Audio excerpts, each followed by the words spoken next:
Lumík, Agelock Lumispa. Skvělý přístroj na vyčištění, promasírování a omlazení pleti. Úplně úžasná technologie. A vypíchnu z něj teďka ty věci, které by se blbě dohledávaly na webu, četly a pak k tomu pošlu i informace z webu. Za mě, co je jako hodně důležitý, je, že je vodotěsný, což znamená, můžu ve sprše, ve vaně, mám výměnné hlavice. Ve chvíli, kdy potřebuji vyměnit hlavici, nekupuju celý nový přístroj, kupuju jenom novou hlavici. Ty hlavice máme 3 typy. Tato je na normální pleť, pak máme jemnější pro jemnou pleť, nebo třeba aknózní pleť, a pak máme ještě tvrdší, tu většinou si kupují chlapy, protože mají ty fousy, tak ta je pro ty muže.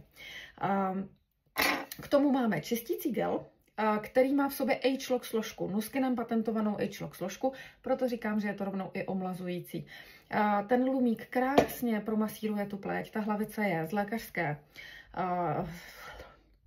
lékařského silikonu, pardon. A vlastně jsou tam 2 hlavice, které jdou proti sobě a vytahuje to ty nečistoty z hloubky pleti. Má to čidla, takže když bych moc tlačila nebo jezdila moc rychle, tak ten lumík se zastaví. Jo, teď by mi třeba nešel, protože tam nemám ten gel, tak by se mi zastavil. Takže určitě se tím lumíkem nemůžete tu pleť nijak poškodit. Nelze.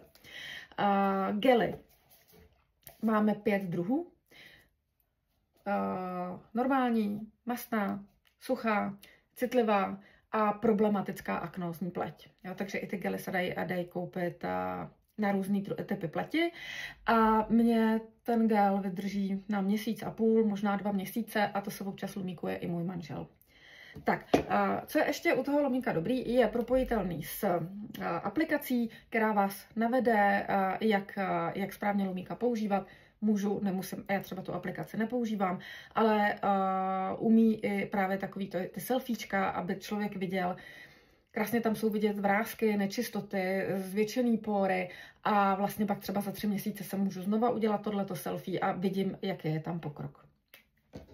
To, co se k lumíkovi dá ještě dokoupit, není to teda v té základní sadě, tak je tahle ta hlavice, která je na oční okolí a ta nám zapracovává sérum na oční okolí. Projasňující, zase Agelock složka, zpevňující a zase velice příjemná mikromasáž.